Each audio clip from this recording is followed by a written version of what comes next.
Welcome, everyone. Today we're doing a deep dive into some really personal, powerful material. That's right.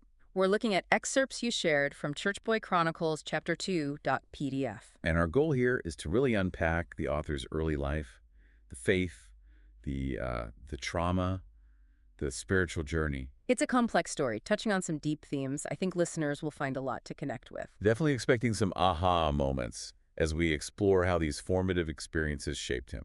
Ready to jump in? Let's do it. Okay, so starting with early childhood. This apostolic church in Charlottesville, Virginia. It sounds intense. Very. The author paints a picture of a place focused on discipleship, where miracles were, well, expected almost. There was this special fire, he says. And the pastor sounds like a key figure. Yeah. A strong woman with a modest stature, but a tall spirit. Yeah, quite the description. She really emphasized connecting with God through prayer, making that divine presence feel tangible. The level of prayer dedication is something else. All-night prayer meetings. Uh-huh. And sometimes the church would close for a whole week, just for prayer, until she felt God gave the okay to stop. Wow. I mean, that's a level of commitment. It really is. And it clearly instilled some core lessons early on. Like the importance of zeal, but making sure it's aligned with God's understanding. Exactly. And putting God first, seeking guidance constantly. It wasn't just belief, it was intense, active engagement. He even calls the pastor a gift to the body of Christ, feeling like you received gifts just being near her. That really shows the perceived spiritual weight and influence of leaders in that kind of community. Body of Christ, meaning the believers, of course. Her presence was seen as a direct blessing. Then there's that story at age 5, singing Emmanuel. Right, the crying. Yeah, he cries and later understands it as, like, early training in song worship and laboring for the church. It's a profound reflection, isn't it? It suggests spiritual formation starting incredibly early, even before full understanding, a deep emotional resonance. He connects age 5 specifically with grace, too. Mm. Divine help you don't have to earn. Mm-hmm. That theological concept of grace, God's favor, freely given. And feeling picked by God. Yeah, combining the number 5, grace, and feeling chosen. It builds this narrative of a special, divinely guided path that's a powerful internal motivator. It's interesting. He noticed he was the only kid crying. Right. And how even now, people don't always see him as a minister. But he focuses on his duty, what God directs, not what others think. That points to a really strong internal compass, doesn't it? Less need for external validation. He even references Isaiah, setting his face like flint, that kind of resolve. So moving forward, the family relocates to Roanoke when he's 7. Initial fear, new place. Pretty normal kid stuff. Sure, that initial anxiety, but it sounds like he made friends quickly. And the family became this hub, almost, a source of love, adopting people as sons and daughters. Sounds quite welcoming. It does on one level, building community, showing resilience. Well, it also meant increasing demands on the parents as spiritual mentors. Less personal family time, a constant stream of people needing help, money, food, shelter.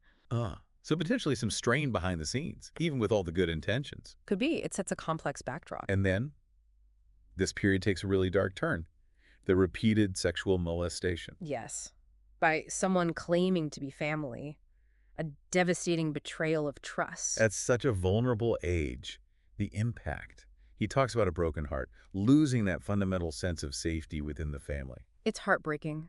And the psychological fallout from that kind of violation, especially within the family context, is immense and long-lasting. He mentions developing unconditional love, yet struggling to show affection or trust afterwards.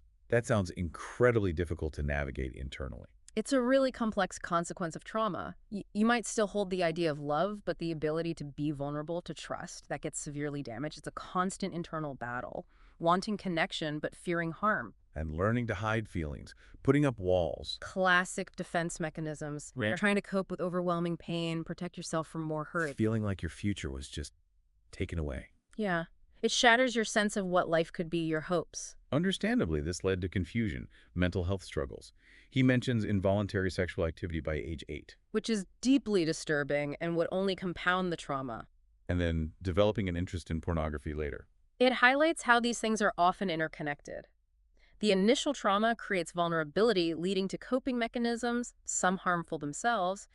The pornography interest could be, well, a maladaptive way to process or escape the pain. He notes something interesting, the idea that trauma might lead to same-sex attraction towards the abuser. but says for him it was attraction to young girls and older women. Right. It underscores how individual these responses are. While there might be patterns researchers see, you can't generalize. His self-awareness about his own attractions is significant here. But this leads to him seeing himself as a young pervert, obsessed with girls, nonverbal cues, acting inappropriately. It really paints a picture of a deeply troubled child trying and failing to navigate the world after trauma. The acting out, the distorted view of relationships. And it directly impacted school, Ooh. neglecting work until it was incomprehensible, Exactly. The internal turmoil made focusing on learning impossible. which led to repeating the first grade. Mm-hmm. A clear external consequence of that internal struggle. Okay, but here's where the perspective shifts, and it's fascinating.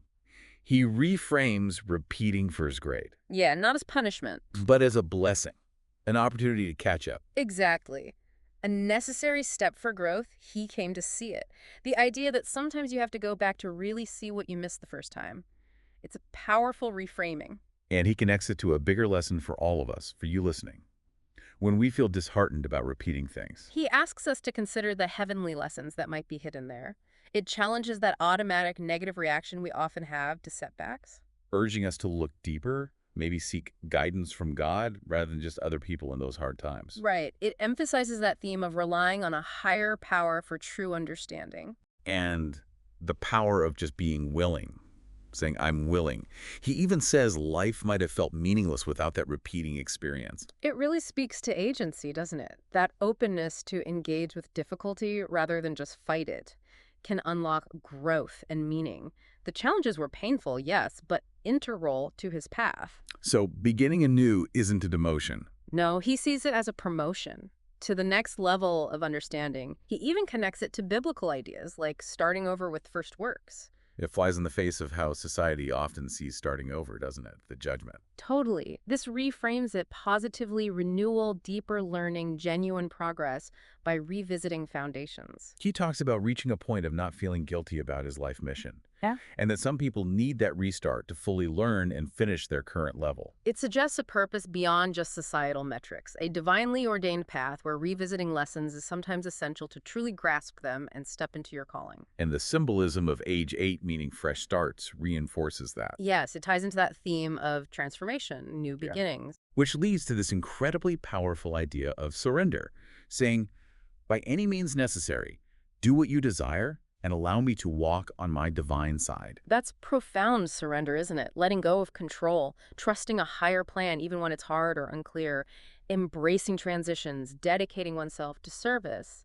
And the final section really drives home this need to let go of our own ideas to follow God's plan, He warns against prioritizing immediate fleshly gratification. saying it can blind us to God's possibilities. Yeah. And his observation that many in the church engage in self-gratification. That's pretty sobering. It definitely highlights that tension between human desires and spiritual aims. Focusing only on immediate pleasure can obscure the bigger picture, the true path. But ultimately, he concludes that life events, even the terrible ones, are for growth, for finding purpose, not destruction, Right. Strength develops through challenges, leading to maturity. which he calls the passport to approval for the next level. So adversity, suffering, experience, they aren't just things to endure. They're necessary for that certifying maturity, for understanding who you really are. He even suggests gratitude for devastating circumstances. Which sounds counterintuitive, but the reasoning is about liberation. Sharing those life tales can free others from guilt and shame. And emphasize that it's normal not to be okay. Absolutely. It's about the redemptive power of shared vulnerability. Being open helps others feel less alone, less stigmatized, and hopefully find their own path to healing.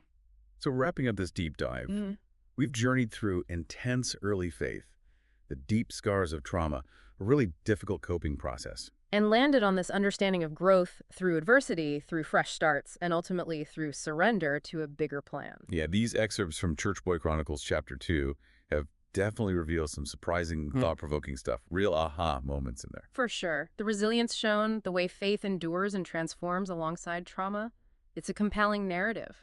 Reframing hardship as opportunity is a powerful takeaway. And that leads us to our final thought for you, our listeners. What unexpected blessings might be hidden in your tough times, or those moments you had to start over? What heavenly lessons, as the author puts it, might you be overlooking right now? Something to really reflect on. We hope this discussion sparks some insights. Maybe you'll even explore the source material further.